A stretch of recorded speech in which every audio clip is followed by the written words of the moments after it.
My name is James Anderson, and this is my Week 6 informative speech. I'll be giving you a quick history of VFA 103, the Jolly Rogers.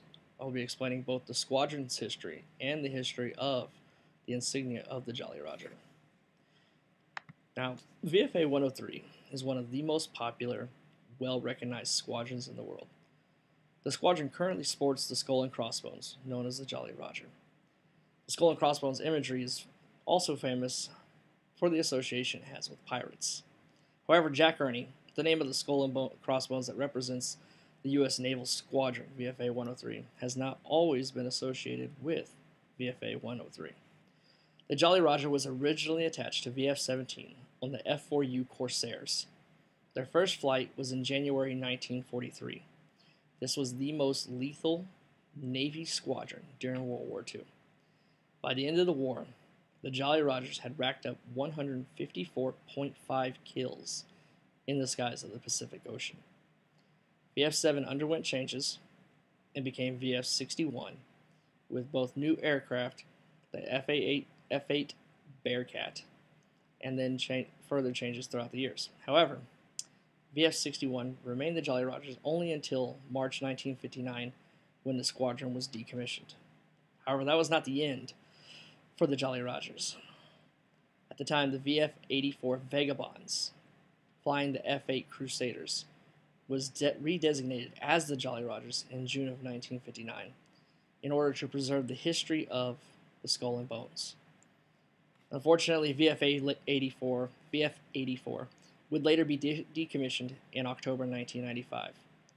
This is where Squadron VF-103 comes into play, choosing to retire the image of the club and cloverleaf insignia of the Sluggers. VF-103 became the next squadron in line to bear the mantle of Jolly Rogers. In October 1995, VF-103 took on the insignia Jolly Rogers and assumed the tactical call sign Victory. VF-103 was flying the F-14B Tomcat at the time of this transition. The Tomcat is most recognized for its use in the movie Top Gun, featuring Tom Cruise. VF-103 was also an accomplished squadron in its own right, before assuming the mantle of the Jolly Rogers. The squadron was commissioned in 1952, consistently proving to be a squadron that was willing to fly more complex missions with more capable aircraft. VF-103 flew numerous missions during the Vietnam War and recorded the only MiG kill of the entire conflict. Upon assuming the role of VF-103, the Jolly Rogers, the squadron flew its final mission with the F-14B Tomcats for Operation Iraqi Freedom. The squadron then retired the Tomcat and transitioned to the FA-18 Super Hornet and became known as VFA-103, the Jolly Rogers. VFA-103 is attached to the USS Dwight D. Eisenhower and has flown several missions for both Operation Iraqi Freedom and Operation Enduring Freedom. In October 2006, VFA-103 deployed with CVW-7 aboard Dwight D. Eisenhower, CVN-69, to the CENTCOM AOR in support of Operation Enduring Freedom and Iraqi Freedom, and a Horn of Africa operations off the coast of Somalia. Returning in May 2007, the squadron completed an 8-month surge period. In 2008, the Jolly Rogers transited the Straits of Magellan aboard USS George Washington, CVN-73, during the Partnerships of America deployment before beginning workups in June. This is when I personally was in the squadron. We spent 1 month out at sea doing workups in April of 2007, and we spent 2 months transitioning around South America. We ported in Rio de Janeiro, Brazil, and in Valparaiso, Chile. Leaving the coast of Chile, we actually experienced a fire aboard the USS George Washington due to somebody smoking a cigarette in an unauthorized location. The call for general quarters took place, and it took us 13 hours to fight the fire, which caused over $70 million worth of damage.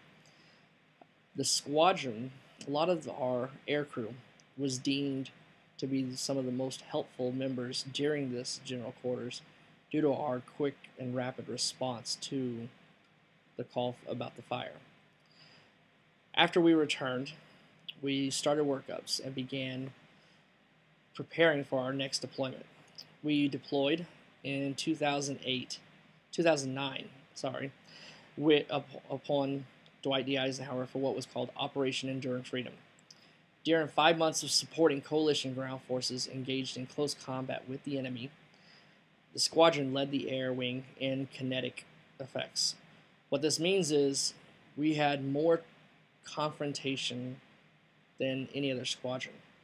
We dropped more bombs, we replied to more air support calls, and we were more engaged in supporting the troops on the ground than the other squadrons within our air wing. Less than 6 months later, the Jolly Rogers returned to sea for what was a 7-month surge deployment beginning in January 2010. We deployed January 2nd, actually, aboard the Dwight D. Eisenhower again in support of Operation Enduring Freedom. VFA 103 continued their role as Carrier Air Wing 7's CVW-7 go-to squadron for the most demanding combat and combat support missions. While deployed, the Jolly Rogers led the air wing in combat operations, flying over 1,850 sorties, which are airborne missions, and nearly 5,900 hours of flight time. The squadron's relentless effort to prepare for operations on the tip of the spear culminated in the successful delivery of 14 precision weapons, over 600 rounds of 20 Mike, which is 20 millimeter ammo, and more than 80 non-kinetic shows of force presence in direct support of coalition forces fighting in Afghanistan. The show of non-kinetic shows of force, what that is the willingness to fly low, to let the enemy see our aircraft and know that we're there to support the troops without actually engaging the enemy with either rounds of fire from the 20 Mikes or the dropping of bombs. So the 80 shows of force were an effort to protect the troops just by showing our muscle. Within the year 2008, however, VFA 103 also completed what is called a sweep. It's winning multiple awards in several categories within the U.S. Navy, proving themselves to be the best squadron in the Navy, and continuing a long tradition of excellence within the Navy and honoring the traditions of both the squadrons, past and present, and the mantle of the Jolly Rogers. During this time, I had joined the ranks of the few privileged individuals proud enough to be associated with the Jolly Rogers. I personally served with the squadron from 2007 to 2010. The Jolly Rogers continues today to be the most lethal and historic squadron in all of naval aviation, and only promises to carry on that tradition as the squadron maintains itself. Thank you.